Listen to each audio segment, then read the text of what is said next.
What if it rained food? What if Earth was a cube? What if we had 9 lives? What if bits could fly? It's absurd. If money grew on trees, if we didn't have knees, if we walked through life slightly magnetical, it's absurd. Absurd Hypotheticals. Hello everybody and welcome to Absurd Hypotheticals, the show where we overthink dumb questions so you don't have to. I'm your host Marcus Lehner, and I'm joined here today by Chris Yee and Ben Storms. Say hi, guys. Hey, I'm Chris. Hey, I'm Ben. Guys, we got a spicy one today. I'm pretty excited for this. What we're doing today is our first, hopefully, throwback episode. First, as in I hope there's more, not that I hope is the first one, because we haven't done this yet. I hope it is. I hope it's the first one. So, basically what we're doing, when we first started this show, we were, one, bad at it, and two, we would do 2 topics a week, and we kind of just jammed it all in the same hour. So, we decided that we were going to go back to all the old questions that we've done on the show, and be like, which one of these do we want to take another stab at, now that we are older, wiser, and have a little bit of more experience and time to get into the thick of it. They're very specific questions that we have regrets on. Yeah, also, where are our big regrets, and let's give ourselves some salvation here. Yeah. So we each picked a different question that we are going to redeem ourselves on. And I don't think there's much else to say. I think I'm just going to go ahead and start with the first one. So the one I went back and revisited was in episode 17. And the question of, what if you could control the weather? So the first time we did this one, I definitely felt a bit lost. Where we kind of all just were like, this feels like you should be able to do a lot here. And we couldn't hit some good, absurd ways to handle it. Like, Chris, I know you ended up covering, like, cloud art, where you could take all the different clouds and put them in different shapes. Ben, you talked about just making it sunny on people's weddings and raining on baseball games you didn't like. Yes. was effectively where you were at. Yes, I did. And I kind of went off on the engineering side and took, like, a deep dive into harnessing energy from lightning, which I actually liked. Like, I listened back to it, I kind of liked that answer. But I kind of hand-waved a pretty big part of it, which is actually turning all the energy into a lightning strike into, power. Because there's, like, you go into the physics of it, and there's, the instantaneous energy lightning bolt is on the scale of, like, an atomic bomb, and it's all this crazy stuff, and you're like, it's going to power the world, it's going to be perfect. But really, practically, there's no way to capture that effectively. I don't know how you would get a capacitor battery that would be able to suck up all that lightning. So I thought I'd hop back into the energy game with a fresh set of eyes to see if I could figure that problem out. But it turns out I miss another potential energy candidate that's, from the weather. And what ended up going into tornadoes. You didn't cover wind at all in the other one? Nope. Huh. I specifically started my answer with, I'm going to ignore all the other types of weather and just talk about lightning. So would really none of us really talk about, like, wind at all? Because I was pretty much just rain. I talked about clouds. You talked about clouds. I mean, we did not really hit all the possible aspects of this question now, did we? Nope. So I'm gonna go start talking about tornadoes, and I'm gonna start with all the tornado facts, and then we're gonna go into how I turn them into energy. So tornadoes get classified on what's called the Fujita scale. Well, it's now the enhanced Fujita scale, but I'm gonna shorten it. And they basically get ratings from F0 to F5, depending on how intense they are. So about 75% of tornadoes are F0 to F1, which means they have wind speeds between 73 and 110 miles per hour, which is actually not that fast. These typically don't do too much damage. These are ones that, like, ripping off a couple shingles off the roof and, like, knocking down some tree branches. There's still a risk for, like, motorhomes and cars. Like, they can still toss around a motorhome, like, on the higher side. Generally, not too much happens, and they kind of fade quickly. F2s are a bit nastier, make up about 18% of tornadoes, and this is going up to 135. This is where they can start actually beating up on actual houses. If you're in the middle of it, it can like take off your roof and start throwing around some debris. But it's not until F3 where things start to get actually dangerous. So these are the ones winds up to 165. This is about 6% of the tornadoes that occur. And these are ones that can destroy even, like, a well-built home. And I mentioned they get dangerous. This category of tornado even though it's only 6% of tornadoes, is responsible for 75% of tornado deaths. So these are the nasty ones. But of course, we're only at 3 out of 5. F4 tornadoes have winds of up to 200 miles an hour. And this is where they hit the point where the damage is almost comical. Luckily, only 1% of tornadoes are, F4. And F4 tornadoes are doing things like debarking trees, which to me sounds even worse than just the other thing they do, which is, pick them up and deroot them and fling them around. Somehow the wind being strong enough to rip the bark off is, like, creepy to me. It's more impressive. Right. Well, I mean, it's in terms of, like, a person, it's, removal of the skin, which is terrifying. Yeah, I guess that might be why. Yeah, that feels much worse. Yeah, this is the one, like, picking your car up and just leaving, a big flat path behind it that just looks really weird from the helicopter photos. And, of course, lastly, there's F5. If you've been counting along and adding up all those percentages of how often all these tornadoes occur, you notice I already hit 100%, which makes sense because F5 tornadoes make up only 0.1% of all tornadoes. These are the ones that have winds in excess of 200 miles an hour. No one really knows how fast they go past it. It's kind of a mystery about exactly how fast the tornadoes go. In fact, one of the differences between the Fujita scale and the enhanced Fujita scale is that the enhanced Fujita scale was like, hey, all those wind speeds you were using are a bit crazy from before. We're gonna lower them slightly. But they've picked up readings of over 300 miles an hour before in these tornadoes. And I was gonna kind of list a couple things to do, but I don't think I can put it better as Wikipedia puts it, so I'm just gonna quote them. An F5 tornado pulls well-built, well-anchored homes off their foundations and into the air before obliterating them, flinging the wreckage for miles and sweeping the foundation clean. Large steel reinforced structures such as schools are completely leveled.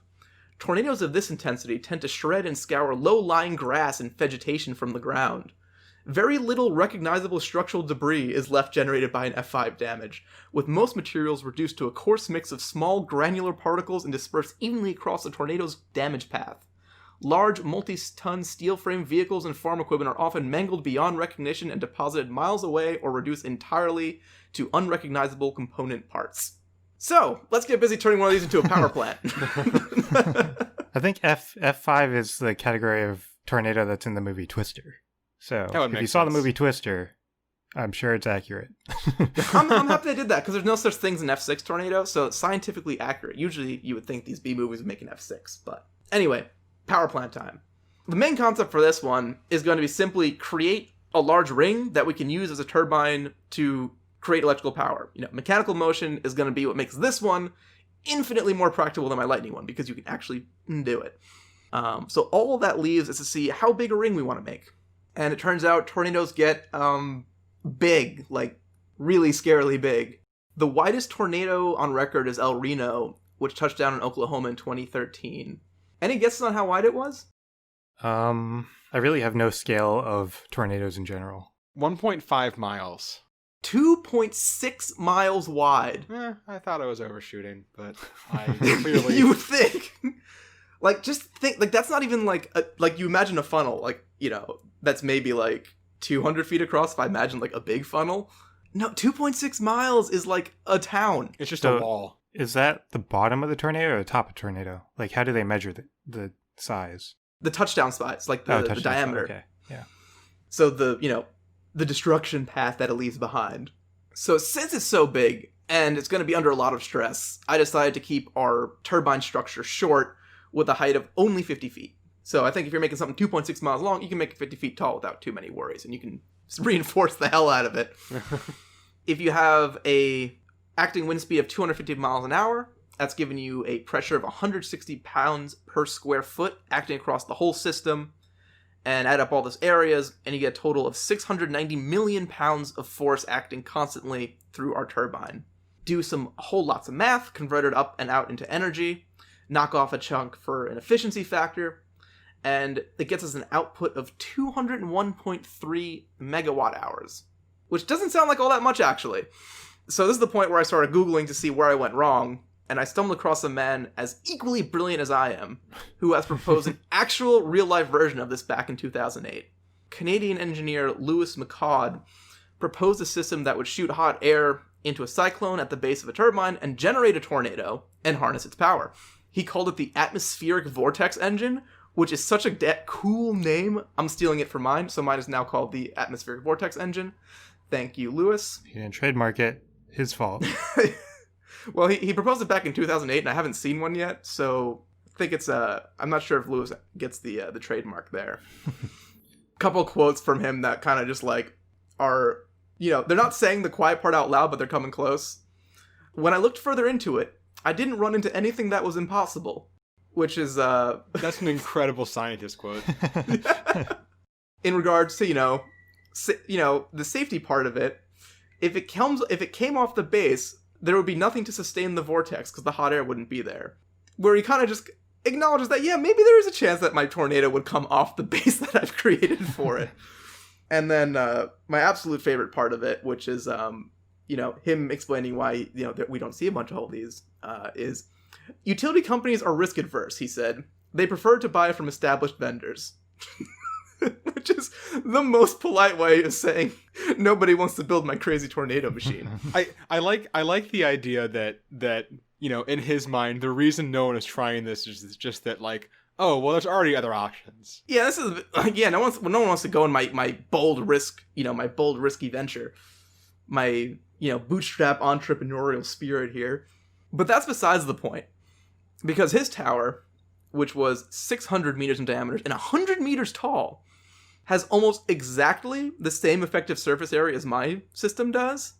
And he came up with a power output of 200 megawatt hours, which, remember, mine was 1.3. So this either validates me or proves why energy companies should only buy from established vendors. Anyway, 200 megawatt hours is enough to actually power a small city. So we're not doing poorly with our system here. And I can actually one-up Lewis because I only counted one ring going around originally.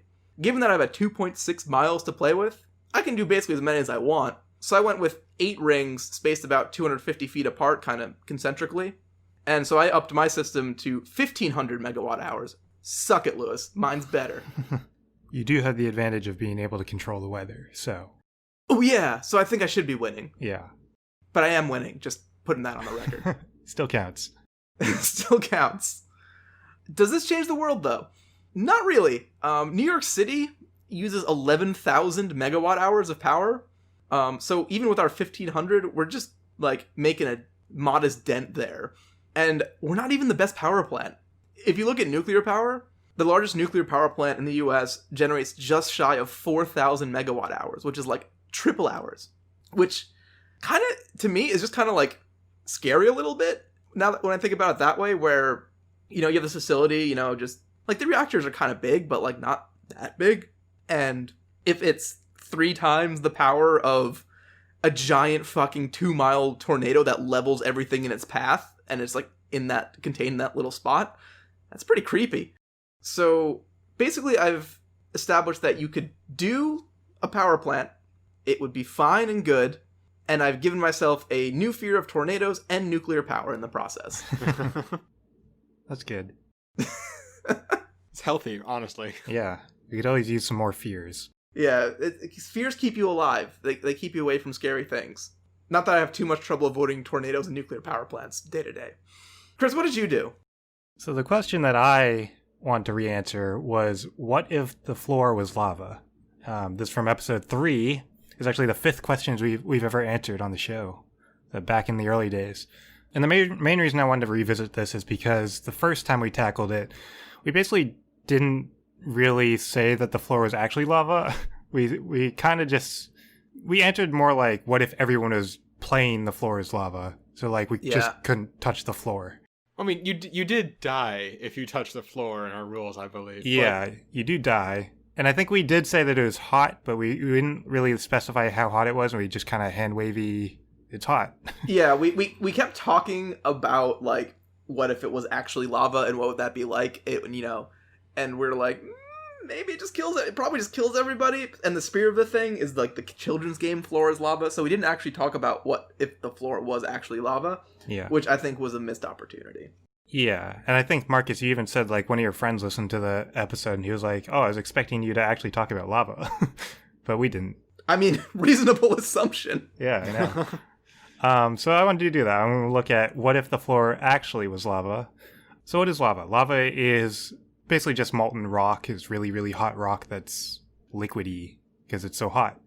And lava is anywhere from 1,300 degrees to 2,200 degrees Fahrenheit, which is obviously hot. Yeah, that's a big number. Yeah. Now, there are these things called lava fields, which are basically like, they're nearly flat lava flows. So that basically be what like all the floor everywhere would be, is just these really flat lava flows. And I watched an episode of Bill Nye, the Science Guy, for research on this, because there's a whole episode on volcanoes and stuff. It's actually pretty fun to watch. And in this episode, he's actually walking on a lava field, because what happens is that there's an insulating skin that forms on top of the layer of lava, and it insulates the heat so you can actually stand on it. And then underneath that insulating skin is the actual flowing lava. So in the episode, he's standing on the skin, and he actually breaks the skin with a hammer. He pulls at it, and it like exposes the actually flowing lava, and then it like releases all the heat from that hole that he created. And that was the last episode of Bill Nye. And then it swallowed him. The end. Yeah, and the earth split in twain, dumping Bill Nye into the fires below. Right. So yeah, in reality, lava, it cools when it reaches the surface, and it actually cools pretty fast, and it hardens. And that's actually how like new land and new geological features form. And the term lava actually does technically still include the solidified rock that forms after it cools off. So in a way, the floor actually is lava. If you like look at the rocks and stuff, it is lava. But that's not really in the spirit of the question. We still do want to kind of be in the spirit of the question. So I'm going to say that the lava never cools. It never solidifies. It always stays in its molten form. And that means that there's no insulating layer that forms. So it's basically like what you imagine when you say that the floor is lava. You imagine bubbly orange lava everywhere. Now, the first thing I want to do, because obviously if you're close to it, you would die. I want to see what actually happens if you fall into the lava. Like, how would you die? We all know you'd die, but how? Quickly. Immediately. Maybe not immediately. So... Oh, no. You wouldn't actually sink into the lava like people do in the movies, because lava is actually 3 times more dense than water. So you'd actually float on top of the lava, and your skin would boil off. And what that would cause to happen is something called the Leidenfrost effect. Now, the Leidenfrost effect is, if you imagine like a drop of water on a hot skillet, kind of like skitters around the surface of the skillet. Oh, no. Now, the reason that happens is because the water is heated so fast that it creates an insulating layer of vapor around it. And this insulating layer prevents the drop from just immediately boiling. And it actually causes the drop of water to hover above the surface instead of making direct contact with the skillet, and then it skitters around on the surface. So this would happen to your body. Yeah, I was already mentally replacing the water droplet with my body. Thank you, Chris. Yeah, your skin would boil off, and it would create vapors, and it would create an insulating surface or insulating layer, and you'd skitter around the lava, and it would be fun to watch from a distance. Would it? It'd be more fun than just watching them sink, I think. Maybe. I don't know. I guess there'd be more to see. I don't know if I'd want to see, like, jumping around skin bits. You probably don't even really have to worry about that, though, because the next thing I looked at was if you could even get close enough to the lava to fall in the first place. So lava contains a lot of dissolved gas in it, and when it nears the surface, it releases all this gas. So this gas is mostly water vapor, but it also has carbon dioxide, sulfur dioxide, hydrogen sulfide, and hydrogen halides. So all these gases are going to be like super hot in the air.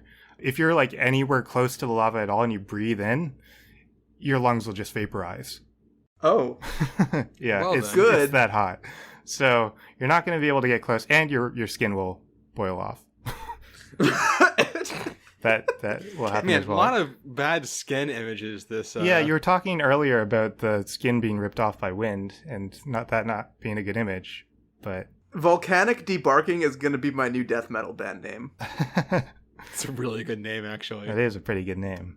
And because your skin and your blood is all boiling, this actually creates pressure in your body that builds up in your head, and your head would explode. they actually have. I mean, we all knew we were gonna die. It's just I didn't know there's so many different ways. This is one of the few situations where I think your head exploding is actually the least of your problems. You can rarely say that. Yeah. There's actually evidence of exploded heads from the site of the eruption of Mount Vesuvius. So they do have like tangible evidence of this happening. So that's fun. Cool. Is it, or did they just find... They just couldn't find the skull, and they just, like, lost the skull while they were doing some party tricks. And they're like, oh, man, we lost the skull. Let's just put some bone bits around to pretend his head exploded, and then just science it away. Yeah. So all this means that you can't really get close to the lava at all.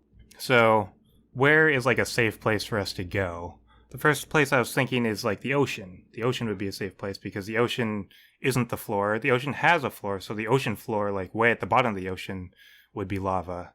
But the ocean itself would not be lava.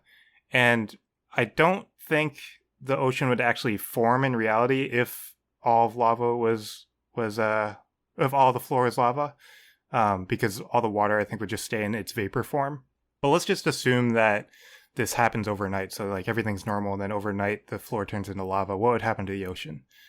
So I couldn't find any real hard evidence of what would happen.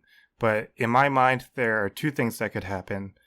The first possibility is that all the water that's in contact with the ocean floor that is now lava vaporizes, and all that vapor goes to the surface, goes into the atmosphere, and the ocean level drops, and then that just keeps on happening until all the ocean is vapor, and then the ocean is gone. That situation is not good for us because the ocean is our safe place.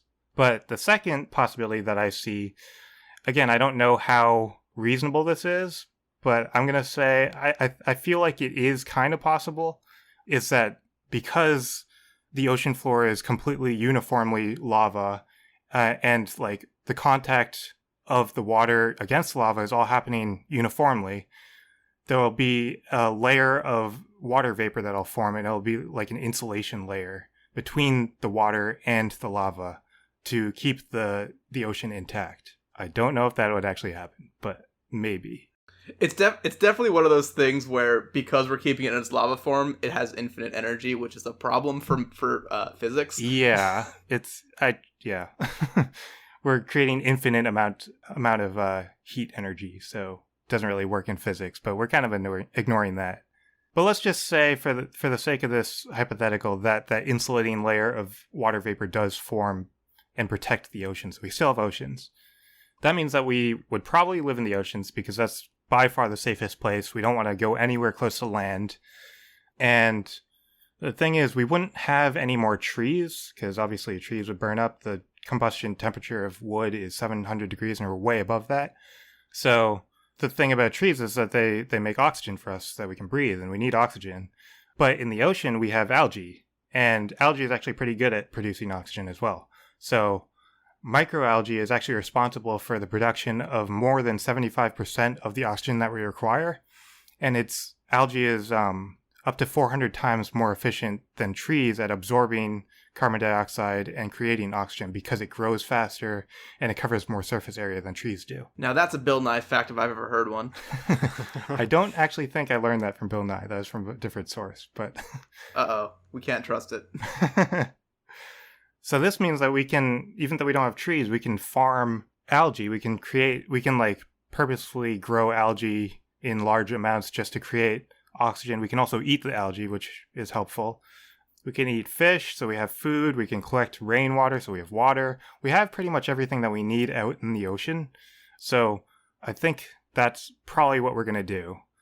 There was another option that I considered. It was actually the first one that I considered. I was tempted to try to use the updraft of the lava to like create some sort of like flying city or something, because like some sort of hot air balloon situation. The problem is that it doesn't really work in terms of the way physics works, because the reason hot air balloons work is because there's a differential in pressure between the air inside the balloon and the air outside of the balloon. But in the case where all the air is hot everywhere, there's no pressure differential. Oh, it's just all hot. Yeah, you just need a really hot air balloon. Yeah, and it won't fly. It'll just probably burn up and get hotter. Well, yeah, but I mean, Yeah. So I was like, okay, but we still have oceans, so there'll be like an updraft at the shores, right? Because the ocean is cooler than the land, so there'll be airflow. And that is true. But the problem is that the airflow will be going towards land. We don't want to go towards land. We want to go away from land. And the other problem is that when lava comes in contact with seawater, specifically salt water, the lava reacts with the salt and the hydrogen in the salt water, and it creates hydrochloric acid. Oh, that's a good one I heard. Yeah. So there's evidence of this happening during volcano eruptions where the lava just flows into the ocean. There are people around when that happens, and they die because there's like a giant cloud of hydrochloric acid. It erodes their skin, it erodes their lungs. It's not good. So we want to stay away from the shores. We don't want to go anywhere close to land or the shores. So I guess basically our life will just be staying in the very middle of the ocean. I don't know exactly, because we're saying the floors, so I guess we can't build buildings. This comes into the thing where we have to define what a floor is. Which was surprisingly complicated the first time we tried to do it. Yeah. But even if we can't have buildings with floors, we can still go on like things that don't have floors, like jet skis. So live on jet skis. Just piddle around on jet skis farming algae. I love it. Yeah. So that's basically where we'll live. And I think the most important thing that I learned is that Bill Nye the Science Guy is still entertaining. It was great. They had a whole parody song that was Don't Go Chasing Lava Flows. It was awesome. That's a pretty good pun right there. Yeah. Ben, what question did you cover? So I looked at a question from episode 26, which is our first Thanksgiving episode. And the question was, what if every meal was Thanksgiving dinner? So I went back and listened to part of it. I talked about just how incredibly unhealthy Thanksgiving dinner is. Marcus looked into whether the food supply can even support this. And Chris went into sort of what I want to talk about today, which is how much time it would take, and does like scheduling for this possibly work. You want to correct my answer. I want to present a different interpretation of your answer. While also talking about how I think your answer was kind of stupid in some places. I don't disagree. I mean, we put it in context for those who don't know us too well. Ben, you make your own bread. You make your own pasta. Last I heard, you make your own tomato sauce, pickles. I cook. Well, I guess my wife and I cook the vast majority of our meals. I make my own pita bread now, which is actually very fun today. That was good. And then Chris, I believe your stove has been broken since you moved in, and you have not yet bothered to get that situation correct. That is correct. And I have not gone, since quarantine, I have not gone to the supermarket in like, I don't know, 5 months. So we're coming at this question from slightly different angles on amount of cooking we do, I would say.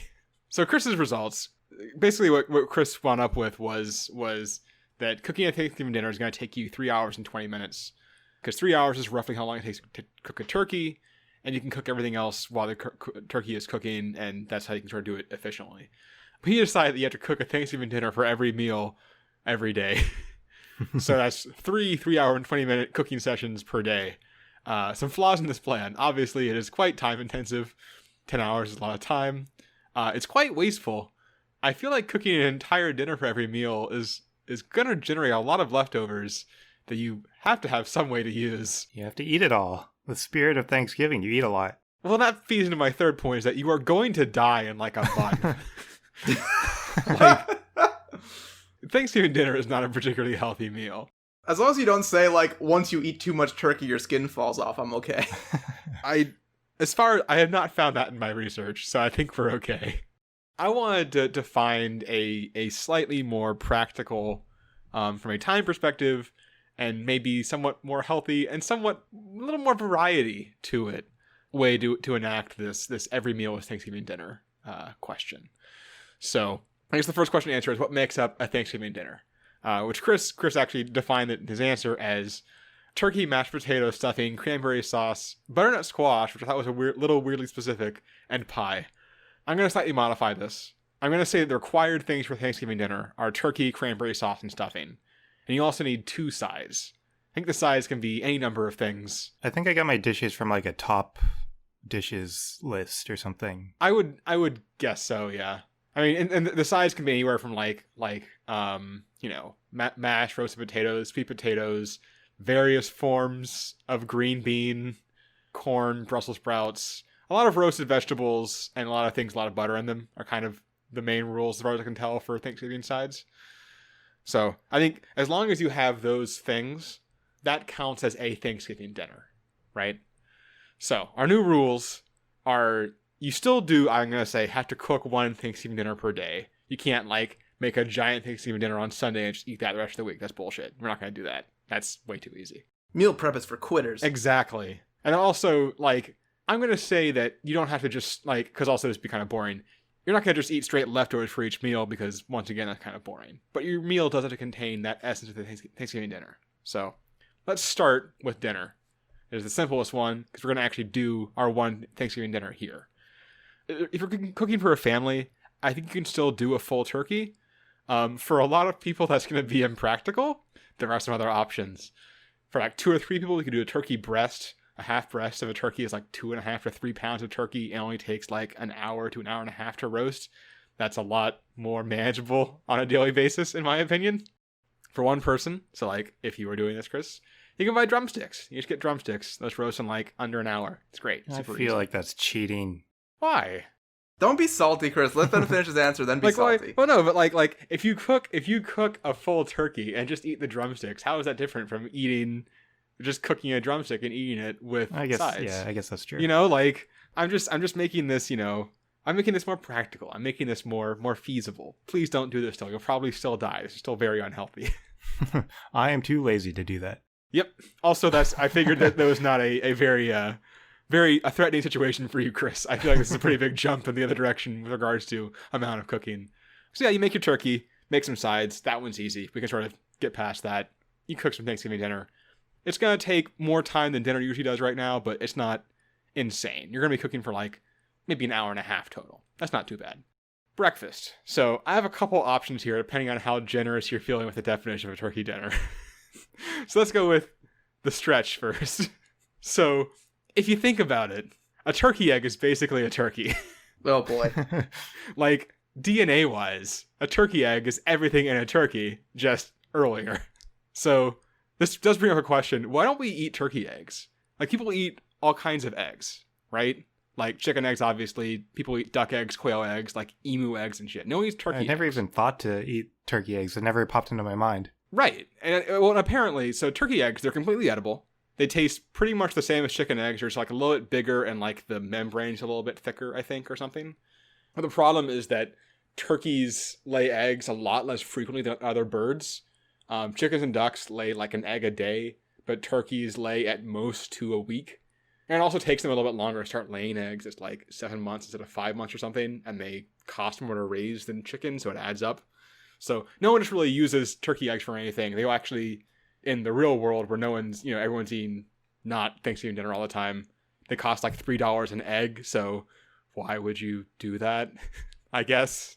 I did Google it while you were talking, and I just love that, can you eat turkey eggs? And it's the first sentence is, turkey eggs are totally edible, which can be read in a lot of different ways. It really can. I think I saw the same article and I was like, where's this going to go?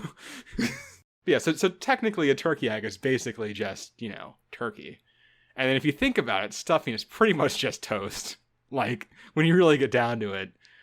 And if you think about it, cranberry sauce and cranberry jam are just the same thing, really. And if you really want to, you can put anything in an omelet, including just roasted vegetables. So technically, a roasted carrot and sweet potato omelet with toast with cranberry jam is Thanksgiving dinner. Yeah, nope. Okay, I thought you might say that. I thought. Now Marcus is the one saying you're cheating. I think by the letter of the law, it probably kind of counts. But I understand. I have a backup plan that I think is. That does make me want to find a restaurant that actually makes Thanksgiving breakfast, because that sounds pretty good. Honest to God, I want to make that meal now because it sounds really tasty. Yeah. I'm probably going to do it. I want to make a lot of things I actually came up with in this, except for one at the end. Okay, that's a tease. It is. So actual Thanksgiving dinner for breakfast that's not just having leftovers. Which is also, I'm going to go ahead and put this out here as someone who does this all the time, a perfectly viable thing to do the day after Thanksgiving is just eat some leftovers. We're going to make a hash instead. Hashes are great. It's one of my favorite meals because they're stupid easy. It's just like put stuff in a pan and fry it for a while. So I found one that actually uses leftover stuffing as the base. So you just take a nice like cast iron pan, put some stuffing in it, put some turkey in it, take whatever leftover vegetables you have, chop those up, throw them in there too, and fry them until they're all good and crispy and eat that. Easy. Super easy. And that is legitimately Thanksgiving dinner for breakfast. Can argue that one. It's getting close to leftovers, but I do love hashes. So Hashes are really good. So it is allowed. Hashes are my emergency, like, oh, I'm going away for the weekend and I have too much shit in my fridge I need to eat, so we're just going to make a giant hash of everything. God, the absolute best thing is the day after you either, like, buy or make barbecue and you have just, like, pulled pork and it's like a pulled pork hash. Oh, God. Anyway, I digress. All right, so that's breakfast sorted. Breakfast is pretty easy. Lunch, also pretty easy. The obvious option is just a turkey sandwich, right? Like, you can just put literally all your Thanksgiving leftovers on bread and eat it. And I frequently do that for Thanksgiving once again. If you don't do that, do it. It's amazing.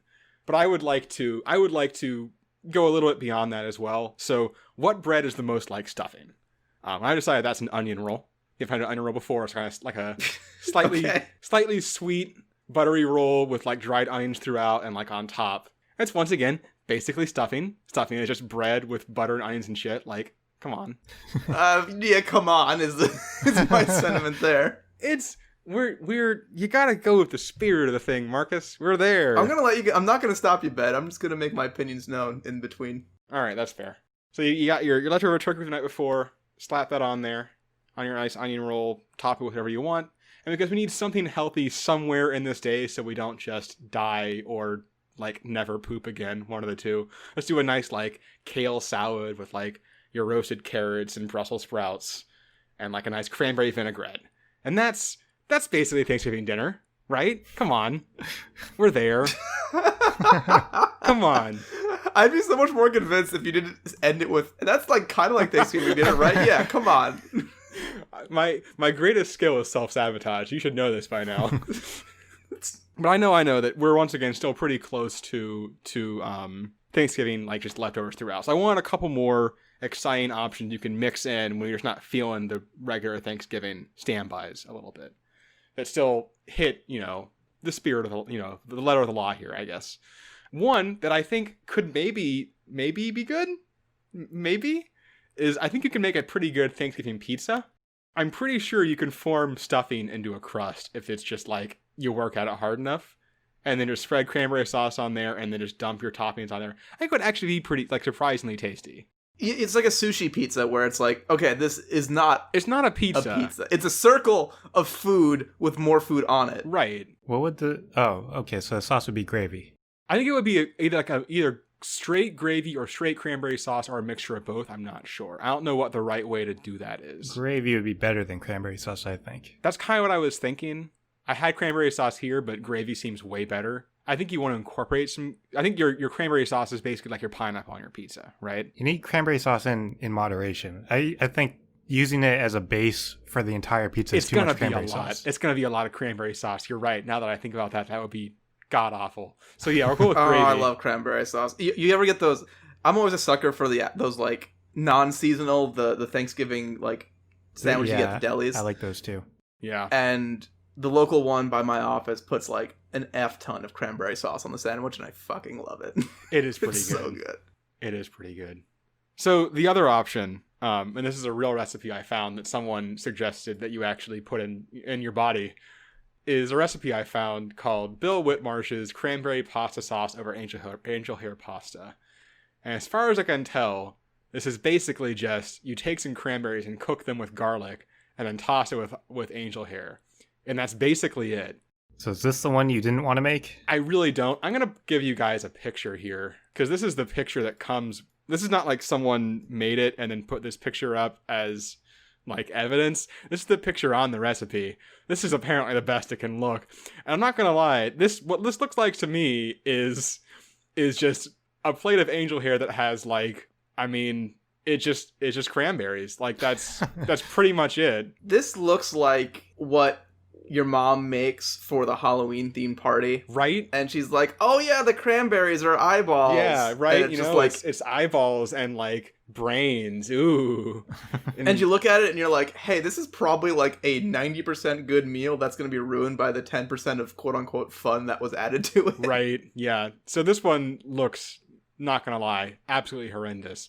But technically you could do it and have like turkey meatballs with it or something, and that's kind of Thanksgiving dinner. Don't. It looks really bad. I'm not gonna lie. Are you saying that pasta is technically stuffing? No, I didn't actually want to incorporate stuffing into this one because I'm already too disgusted by this meal, just looking at it to begin with. Pasta is not stuffing. I'm not going to make that leap. Although, I'm surprised. if you think about it, no, I won't. I'm not gonna make that. I think if I were going to try to bullshit my way into this, I would say you would do like spiralize a butternut squash and make noodles out of that, and have like a stuffing crumble or something. Yeah, something like that. You can make it work. It's my stuffing pasta sheets. Exactly. Lasagna sheets.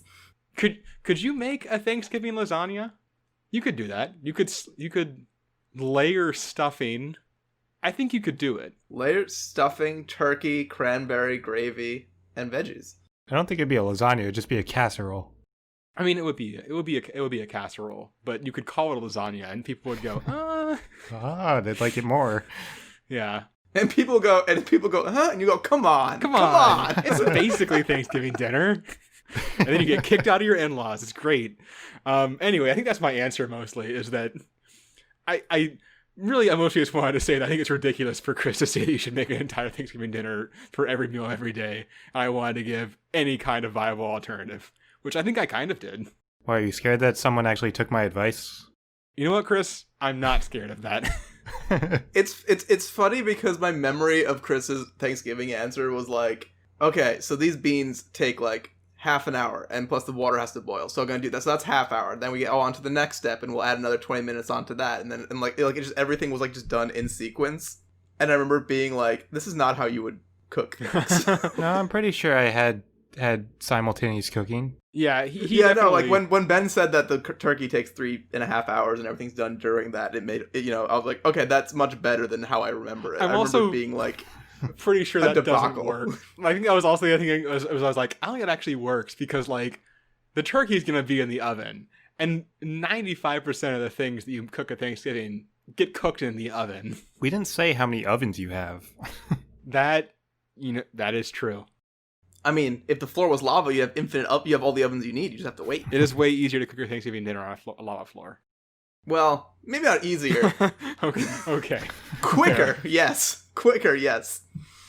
Guys, I think we did it. I think we fixed our previous episodes, which means we get to move on to our Would You Rather, which is going to be fresh stuff. Fresh stuff. Fresh stuff. Fresh stuff. It's also funny because we're intentionally using old questions for us. Yeah. So it's not even true. Guys, it turned out I lied about the fresh stuff. We opened up the Would You Rather, and it was a little stinky because it's actually old. Yeah, it's been in here for a while. It's very musty. So for this Would You Rather, we decided to take two of our previous questions again, keeping our throwback theme, and see which one you would prefer was the hypothetical that was true in your life. Yeah, because we didn't do Would You Rathers back then, so we can turn these into Would You Rathers. Yeah, that's why we're doing it. It all makes perfect sense. Nobody look too close. Ben, would you rather have roller skates permanently attached to your feet, or have the floor always be ice? So, I think the important distinction to make here is that the roller skates are only for you, and the floor being ice is for everyone. Yeah, it's like all the floor. It's not like just the floor of the room you're in. It's like everybody everywhere. The definition of floor that we've come up with many times. Right. And that we decided to ignore this time. The non-confusing, super easy to explain definition of what a floor is. We won't bother to reiterate because I'm sure you know it. Because we certainly understand it. Anyway, to this question. Is the bottom of a car ice? Stop. We could go back and debate for another hour. We could do a whole other episode of what a floor is. Right. Yeah, our next episode is what if we knew what a floor was? What an absurd hypothetical. We'll need a professional. We need to bring in a guest who's like a florist. I hate you. All right. Anyway, the important thing about the roller skates is that, okay, well, personally, I don't know how to roller skate, so that's a pretty bad example. But if you did know how to roller skate, that is actually a somewhat useful means of transportation, whereas the ice is always going to suck. Unless you have ice skates. Yeah, That's fair. are you Okay. allowed to wear stuff? Because, like, you could just wear cleats, right? Yeah. I think it still sucks. Like it's not like you put on cleats and it's just as easy as walking on non-ice floor, That's true. right? Like, it still definitely has an impact. Also, it's cold. It's cold cold. AF. We have the So- opposite problem as the lava. We have an infinite heat sink. Yeah. Yeah, but it's a bit less extreme in that instead of being 2,000 degrees away from our current temperature, it's like, 50. Think about how fast your hot air balloons would go up. I mean, you can heat a room that has an ice floor. Like if you go to a hockey game, it's a little chilly in there because they're trying to keep the ice frozen, but you don't have to worry about that. You can just crank the heat up a bit. Yeah. That's true. So I'm trying to imagine the actions that would involve like precision, like stairs. I feel like roller skates are actually better for stairs. Imagine you have cleats though. Yeah, cleats would help a lot with stairs. Cleats would help a lot with stairs. Or you can just ski downstairs. I mean, down isn't really the problem. Yeah, Up down is is the problem. yeah. I guess down's down is kind dangerous. of a problem. Yeah. Down is way more dangerous than up. I mean, up can become down pretty quickly. I guess with ice, the floor is ice. You have a lot more flexibility with what you wear on your feet, so you can change your foot situation. So Yeah. you can wear skis, you can wear cleats, you can wear ice skates. So a big problem I'm seeing with roller skates is that you can no longer drive a car. Yeah, I think we actually addressed that when we were answering the full question before. Yeah. But if the floor is ice, you can figure out some way to have car-like vehicles that everyone can use. Like snowmobile type situation. I'm pretty sure you could get a custom car that would have a different pedal. Like, I think they have those for people who aren't, who are disabled. Yeah, I mean, it would like just- bolt your foot in. I mean, how would you basically. modify it? You actually just lock your foot onto the pedal, basically. No, you just turn you just switch the acceleration to a hand control somewhere. Oh, that works too. All right, fair. Like, you just don't use your legs. Well, or fine. you can just get some custom pedals that make it practical to use your rollerblade feet. Yeah, I don't think it would be that difficult. It doesn't actually. We didn't say you can't double shoe. We did say that in the parameters of the question when we answered it in the episode. Are we gonna say you can can now? You would need some big shoes. You got some big shoes to fill. And I think we also said you can't, like, glue the wheels. Yeah, Oh, that makes sense. Yeah, no, let's keep it that you are on roller skates all the time. right. Yeah. Right. We're not getting around it that way. Also, are they roller skates or roller blades? I.e., is it 2 and 2 or 4 in a row? I would say skates. Blades is much harder because you can stand on skates. You can stand on blades. You can You stand on both. can. It's just a lot like it's gonna take a lot more out of you. I think you're more maneuverable with blades if you actually know how to use them. I would actually probably, if I had to pick this for my real life, I'd probably pick blades. That feels very short-sighted. You want all the stability you can get, dudes. I don't feel like I'm more stable though, because you kind of, I mean, like 2-leg tripod on blades, and the skates you have to like have your feet be flat, which is not a good. It's like a tricycle versus a bicycle. Well, right, but a tricycle is more stable than a bicycle. Like that's Yeah, but you can go faster on a bike, like, and you don't really have balance issues if you know how to ride a bike. right. But I mean, I guess if you plan on skating at all times, you have a point. But I prefer to not literally always be skating. Like, what if you go to the grocery store, you're standing in line? What are you gonna do? I mean, if you're in skates instead of blades, it does make stairs probably even harder because now you need to keep both sets, like both rows of wheels on the step. But you have so much Give more. a wider. But you have more points of contact. Like I feel like you're making it way harder with blades. I don't know. I mean, I've only rollerbladed. I've never had the roller skates. I don't think. I don't have a lot of experience with either. I'd be pretty comfortable getting around in rollerblades. I feel like it's very short-sighted. Have you ever tried to go upstairs with rollerblades? Yeah, you just go sideways. Yeah. See, I feel like it'd be harder to go sideways on roller skates. But why? It's Because then, like, the edge... So you don't fall down the stairs. So you don't put your wheels in the direction of the stairs. No. I get the sideways thing, but you can do the exact same thing in roller skates as roller blades. Yeah, but on roller skates, the wheels are on the sides, not in the middle, so it's not going to line up with the stair if it's like narrow stairs. Somehow I don't think the half-inch of Right. wheel position is going to make the difference on whether we want to have roller... I don't even think the skates or blades debate is going to decide whether we want the floor to be ice or if we want to have them on our feet. Right. Oh yeah, I forgot about the ice situation. New would you rather? Would you rather We have should roller have just blades or made roller this, would you skates rather on your have feet at all roller times? skates or roller blades apparently was enough for us to talk about. All right, so the other thing about the floor always being ice is that, and we kind of briefly touched on it, but one is societal and one is just you. Like, do you want to be the odd one out in this roller skate things, or do you want to kind of misery loves company it and everybody's on the floor is always ice mode? I think if it's societal, if we have the floor is ice, then society will come up with solutions for that. Right. You won't have to deal with it on your own, which is helpful. Like smarter people that are smarter than me will come up with solutions.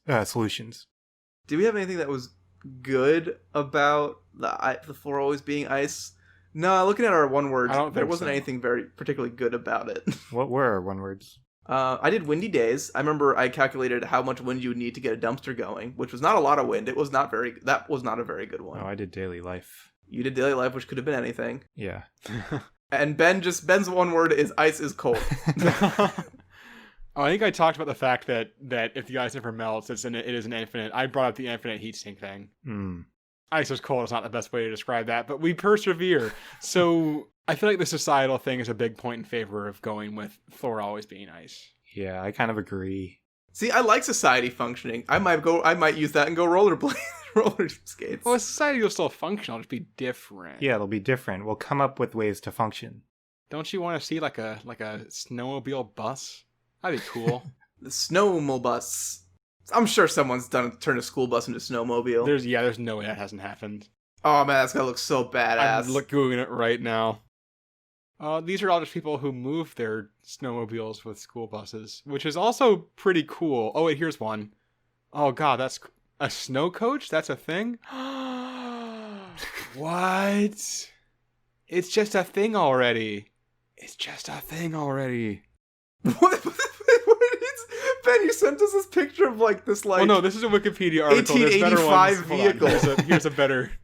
Here's a better image. It's like a 2-year-old drew a tank. Yeah, the images in the actual thing are better. Oh, holy crap! That other one is very cool. Yeah. It turns out the first image in the Wikipedia article is not necessarily the best example of the form. And it's basically just a bus with giant wheels. Yeah. A giant treads. Yeah. Which is cool. That's very cool. All right. So, Ben, would you rather have roller skates or have the floor always be ice? I'll go with ice floor. I just think that humans are an ingenious bunch. We'll figure it out. I don't want to do it on my own. Chris? I agree. Yay! I'm not going to be the thing that ruins society, so I'm going to go with roller skates. Mostly, and by roller skates, I mean roller blades. Also, I kind of just want to rollerblade. I don't think rollerblade is the right move, dude. I really... versus skates, I mean. I just don't...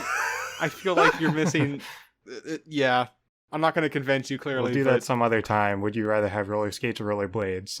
God, why are rollerblades still so expensive? Who's even buying them? Apparently, they actually had a weird burst of resurgence because of quarantine. Because it's like a thing you can do outdoors and... $100 fragging for rollerblades. Well, not that's even a lot. good ones. You can get one with 3 big wheels for $359. It seems excessive. It's the rollerblade Maxim. Too bad. Anyway, that's our shopping advice, is rollerblades are expensive. If you want something less expensive, you can go to www.patreon.com/absurdhypotheticals and click that Become a Patron button. It's going to cost you 360th of that $360 rollerblade because it is just but $1. That was a confusing way to say it. That's why I clarified at the end for people who didn't want to do the math. It's $1. $1, become a patron, you get access to our behind-the-scenes episodes where we talk about making the show, we go over the previous questions, we have some chilled, laid-back chats, we do some experimenting with stuff for the podcast on there as well. So lots of cool things. Go check it out. Patreon.com/absurdhypotheticals. In any case, We will see you guys next week when we answer the following question. Which Nicktoon would win in a fight? Round 2.